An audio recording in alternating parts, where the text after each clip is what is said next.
નમસ્કાર પશુપાલક મિત્રો, આજે આપણે આવી ગયા વાવ તાલુકાની અંદર અને તમે ભેંસુ ઘણી બધી રાખી છે, પણ આજે તમને એવી ભેંસુ આવડવાની છે કે એમાં નફો 100% અને કઈ ઓલાદની ભેંસુ છે અને કેટલું દૂધ આપે છે અને આખા વાવ તાલુકામાં પહેલો નંબર આવેલો છે. પાર્ટી જોડે આપણે મળીએ છીએ. ભાઈ, શું નામ તમારું? મારું નામ ઈશ્વરભાઈ ગણેશભાઈ રાજપૂત, બરાબર. ગામ ચાંદરવા. અને તમે આ પશુપાલન કેટલા ટાઈમથી કરો છો? પશુપાલન આ 6 વર્ષથી ગયો. 6 વર્ષથી કરો છો. અને તમે શરૂઆત બંને ભેંસની કેટલા ભેંસથી તમે શરૂઆત કરી હતી? પહેલી 2 થી 3 ભેંસો ચાલુ કર્યું હતું. બરાબર.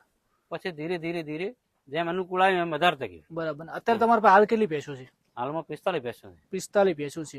અને તમારી પાસે હાલ કેટલા દૂધ વાળી ભેંસ છે? મારા પાસે હાઈએસ્ટ માં 25 લીટર સુધીની છે. દિવસનું 25 લીટર દૂધ આલવા વાળી ભેંસ. હા.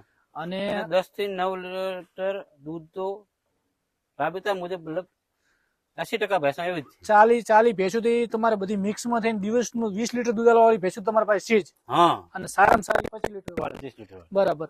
અને તમારે હાલ ડેરીમાં દૂધ જતું છે ને? દિવસનું 320 લીટર જેવું દૂધ થાય. 320 લીટર દૂધ. અને શું ભાવમાં તમારે? 28 ભેંસ દોવા છે. હા હા.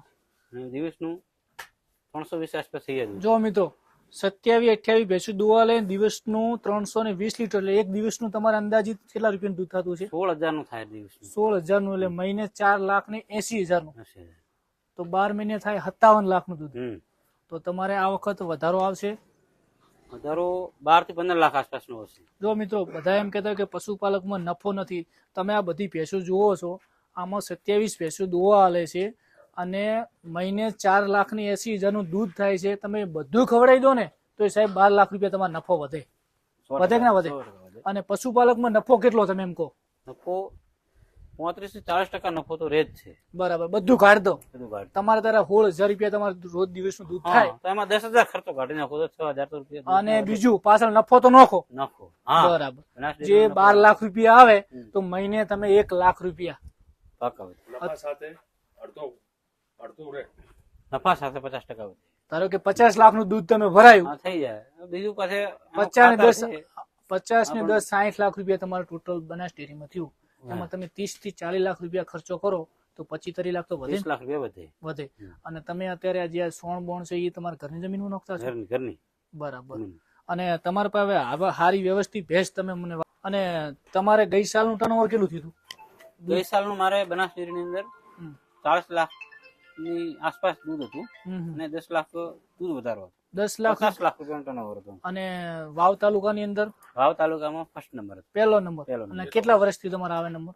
નંબર 5 વર્ષથી પહેલો જ હોય છે. 5 વર્ષથી વાવ તાલુકામાં પહેલો. વચમાં 1 વર્ષ નતું ભર્યું. બરાબર. બાકી દૂધ તો હાઈસ્ટ જ હોય. બરાબર. અને એકલી બંની ભેંસું જ રાખવાની? બની અને મહેસાણી. અને ગાયો બાયો રાખવાની કે નહીં? ગાયો કુદા રાશી નહીં? ગાયો નહીં. બરાબર. અને શરૂઆત તમે જે શરૂઆત જે કરી હતી ત્યારે તમારા પાસે એચએફ ગાયો હતી? 2 વખત ગાયા મેં નોખી. 10 ગાયા 10 લીટર દૂધ વાળી પણ હતી. હા હા. પણ એમાં મતલબ મેન પ્રશ્ન ગાભણ વાળો હા હા. અને ડોક્ટર વિભાગની અંદર મતલબ ખર્ચો, એનો મેન્ટેનન્સ ખર્ચો વધી જતો હતો. બરાબર. અને એવું રિઝલ્ટ નતું મળતું. બરાબર. એટલે પછી એનો નિકાલ કરી દીધો. અને અત્યારે વાલું ઓનલી ફોર બની લાવી ભેંસ જ બધી. શરૂઆતમાં તમે એચએફ ગાયો લાવી હતી? ના, ભેંસો ને ગાય બેલ બંને હતું. હા, પણ ગાયો પછી કાઢી નાખી. એટલે સમજી લો કે અહીંયા તમે ભેંસો આ રફન ટપા ગરમી છે અને આ નાના મોટા બધા સાપરો બનાવેલા છે. હા. જોડે વાડામાં રહેશે તો એ ગમે એવું વાતાવરણ એડજસ્ટ કરી નાખે. હા, એડજસ્ટ કરી નાખે. અને બંનેમાં તમે નાના છોકરા ઉછેરવો પડે એ ટાઈપ તમે મેનેજ નહીં કરી શકતા. ના, શું ખવડાવવું એટલે શું થતું? ગાભણ ના થતી? ગાભણ થવાનો મોટો પ્રશ્ન. રિપીટ થઈ ગાયોની અંદર મતલબ રિપીટ થવાનો પ્રશ્ન મોટો અહીંયા. હા હા. કોઈ ગરમીના કારણે અને ખોરાક પણ એને અનુકૂળ હોય થોડો ઓછો આવે. સમજી ગયા. એટલે જે બંનેમાં જે પ્રોપર જે મહેસાણા ભાઈ એચએફ ગાયોમાં જે જાણકારી હોય, હા, તો ન્યુટ્રિશનમાં રેડી કે દૂધ આપી પણ એને સંતુલિત આહાર બધું જે આપવું પડે તો તમે સક્સેસ થઈ શકો. તો સક્સેસ થાય. બાકી આ બની મેહાણ એ રાખો એમાં ભલે સારું. તો જુઓ ભાઈઓ, બહુ સારું. તો હવે તમે આજે 4-5 વર્ષ તમે જે વાવ તાલુકામાં પહેલો નંબર છે, તો સૌથી ઊંચામાં ઊંચું દૂધ કેટલું કયા વર્ષનું હતું તમારું? ગયા વર્ષનું. 40 લાખ રૂપિયા. ગયા વર્ષમાં 40 હતું. એની આગલા વર્ષ 36 લાખ હતું. એની આગલા વર્ષ 34 લાખ હતું. હર વર્ષે મૂળ 2-5 લાખ નો વધારો થયો. સમજી એટલે 40 આપણે 45-50 લાખ નું થાય. આ સાલ 50 લાખ આસપાસ પહોંચી જશે. 50 લાખ આસપાસ થઈ જશે. સમજી ગયા. અને તમે જે બધું જે ખાતર છે જે સાણ છે એ બધું તમારા ખેતરમાં ઉપયોગ કરો છો? ખેતરમાં કેટલાનું થતું છે એમ ખાતર તમારા અંદાજી પ્રમાણે કેટલા અંદાજે વેચવાનો હોય તો 4 થી 5 લાખ નું. સમજી ગયા કોઈ ભેંસ વેચતા પણ હશો 12 મહિને વર્ષે કોઈ ભેંસ એવી હોય તો નિકાલ વાળો ને ઓછો વેપાર કેટલાની અંદાજી તો કેટલાની વેચતા હશો એક વર્ષમાં કોઈ ભેંસો ભેંસ વેચવામાં તો ભેંસ ઉપર નિર્ભર રહે.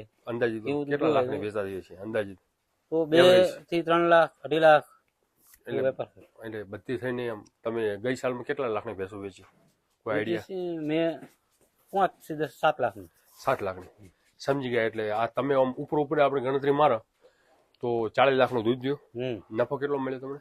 10 લાખ 10 લાખ 50 લાખ પછી 7 લાખનું ભેંસો વેચી એટલે 57 લાખ 57 અને 4 રહી એટલે મૂલ્ય 60 લાખનું તમારું ટર્નઓવર કહેવાય. 5 લાખ નું ટર્નઓવર પાક. સમજી ગયા. ભેંસ ગરમીમાં આવેલી છે હે એ તો અમને કરે એમને એમ જ? અને બીજું કે તમારે અહીંયા હાલ પાડો રાખતા હશો ને ફાડો છે એટલે જે રિપીટ થવાનો પ્રશ્ન આવે જ નહીં નહીં, બિલકુલ નહીં. અને બધી નેચરલ સર્વિસ નેચરલ સર્વિસ. બરાબર.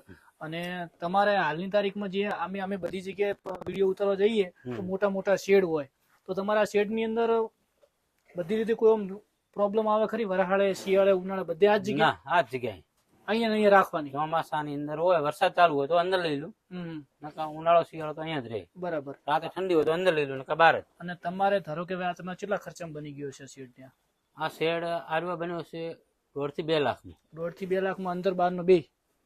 ના, અંદર બહાર નો તો 3 લાખ આપે. 3 લાખની અંદર. અને તમે શરૂઆત કરી ત્યારે 2 ભેંસથી કરી હતી? અને છાપરો પણ પેલું આવું જ હતું પેલું, આ ટાઈપનું કાચા સાપરામથી. અત્યારે હવે હાલની તારીખમાં તમારા પાસે ગણવા જઈએ તો 40 ભેંસું તો સારી, તો આમ કેટલા લાખનો માલ હાલ તમારા પાસે કહેવાય? મારા પાસે માલ. તો આપણે હવે તમને પૂછવું હતું કે બંને ભેંસ કેટલા રૂપિયાની મળી જાય? હારી ભેંસ લેવી હોય બંને ભેંસ તો કચ્છમાં તમે ખરીદી કરવા દો હા તો અહીંયા 2 લાખ થી કરીને 3 લાખ થી 5 લાખ સુધીની રહે. હા મિનિમમ 2 લાખ રૂપિયા. બરાબર. અને તમે આપણે બનાસકાંઠાના છો તો તમે આ બંને લેવાનું કારણ શું? બંને ભેંસનો પહેલો તો સૌથી મોટી એની વાત ખાસિયત છે કે શાંત સ્વભાવ. શાંત સ્વભાવ, ગમે એ સેટ થઈ જાય. સેટ થઈ જાય. બરાબર. પછી બીજું ઈ કે દૂધ એક ભેંસ 10 આપતી હોય ને એક 6 આપતી હોય, એક 4 મહિના હાલે ને એક 8 મહિના હાલે. તો 6 લીટર વાળી 8 મહિના હાલે તો એ ઓલા 10 લીટર વાળા કરતા વધી જાય. બરાબર. તો બંનેમાં એ પણ ખાસિયત છે કે ગાભણ થયા પછી પણ 8 મહિના સુધી લગાતાર દૂધ આપે. લગાતાર એ એવરેજ 7-8 દૂધ આપ્યા કરે છે. એનું મોટું બેનિફિટ ઈરુઆ છે. બરાબર. એટલે મેન વસ્તુ તો દૂધના કારણે જ. બરાબર. અને બીજું કે બંનેમાં કોઈ બીમારી આવે ખરી? બિલકુલ નહીં, કોઈ બીમારી નહીં. બિલકુલ બીમારી વાળી તમે એમાં ટ્રબલ જ નહીં. આ 5 વર્ષથી તમે આ પશુપાલકમાં જોડાણા છો, બંને ભેંસો રાખો છો, આજ સુધી તમારે કોઈ એવી બીમારી ભયંકર આવી ખરી? ના, કોઈ એવી બીમારી હજી સુધી કોઈ આવી નથી.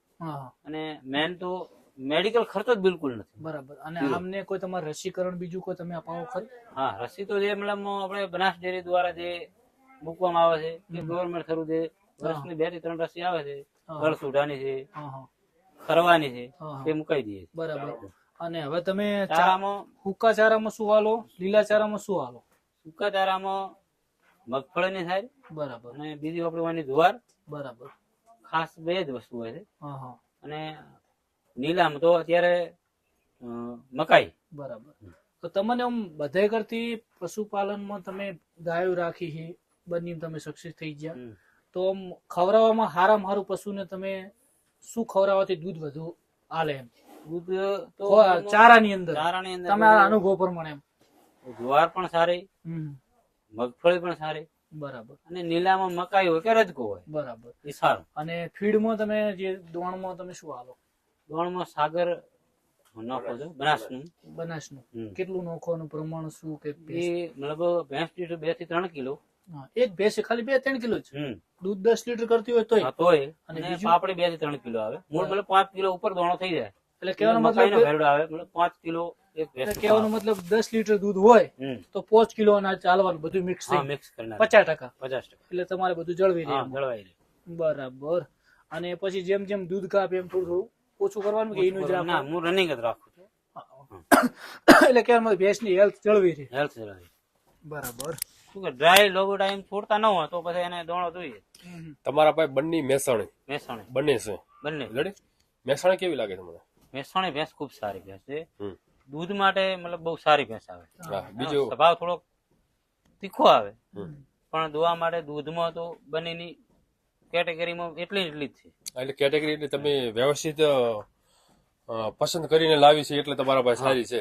બીજું કોઈ તોફાન કરવાનું કોઈ દૂધ આપતું હોય ને બીજો ભાઈ હાજર હોય ને તમે ક્યાંય દોતા હો ને તમે હાજર ના હો તો દવા આપી દે ખરું? હા આપી દો. પછી બીજું કોઈ તકલીફ હોય એમ કે લોબા ટાઈમ સુધી દૂધ ના આપવું વસમાં વહસી જવું એવું કઈ ના તકલીફ? એવું આપણા કલ્પનાની અંદર નથી એવું. સમજી ગયા.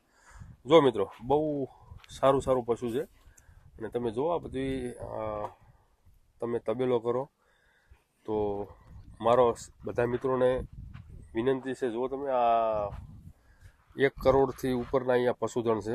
જો આ જે કુંડી આપણે જે કુંડી જે મોઘી જે 1.5, 2, 3, 4 લાખની અહીંયા ભેંસો ઊભી છે. દૂધ બહુ સારા છે પણ ઉપર એનું જુઓ તમે.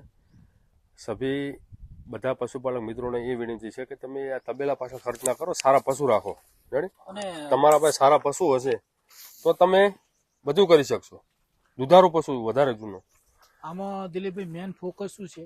ખર્ચો બીજો વગર જૂથનો નહીં કર્યો, પાકા તબેલા નથી કર્યા. મતલબ 100%ની વાત કરું ઓલાદ વગર મતલબ નથી હોતું. દૂધ મેન એની નસલ કઈ છે? અત્યારે લોકો પરચેઝ કરો તારા દો મતલબ દીક્ષા અત્યારે લોકો એમ કહેતા હોય છે કે સાગરદોન ખવડાવવાથી દૂધ વધે, પાપડી ખવડાવવાથી દૂધ વધે. આ વસ્તુ સાચી ખોટી? કે ઓલાદ જુએ? ના ઓલાદ જોઈએ. મેન વસ્તુ ઓલાદ છે. દૂધ કાઢવા માટે ઓલાદ હોય તો જ આપે. આમાં મારે પશુઆહારની દુકાન છે એટલે લોકો આવીને કે ભાઈ અમને હારામાં હારી પાપડી આપો. પણ તમારે જોડે ભેંસ જ દુબળી છે તો નબળી છે તો દૂધ આલવાની કોઈ દિવસ નહીં આપે. તો પશુપાલકોને વિનંતી છે કે તમે આવા પશુધન રાખો. 1 થી 1 ચડિયાત રાખો. તમારે એક વખત તબેલો કાચો છે ચાલશે પણ હો જે ડોલ ભરીને દૂધ ઉભા કરો કમસે કમ પરચેઝ કરે તો મોણા 7 થી 8 લીટર નું લક્ષ્ય રાખે કે આટલું દૂધ હોય તો જ ખરીદવું તો સારું. બરાબર. તો ચલો ભાઈ તમારો આભાર અને પશુપાલકોને આટલી બધી માહિતી આલી. અને વાવ તાલુકાની અંદર 1લા નંબરનું ફાર્મ છે, હાવ દેશી ફાર્મ છે અને દૂધમાં 1લો નંબર છે સાહેબ. ચલો આભાર બધા.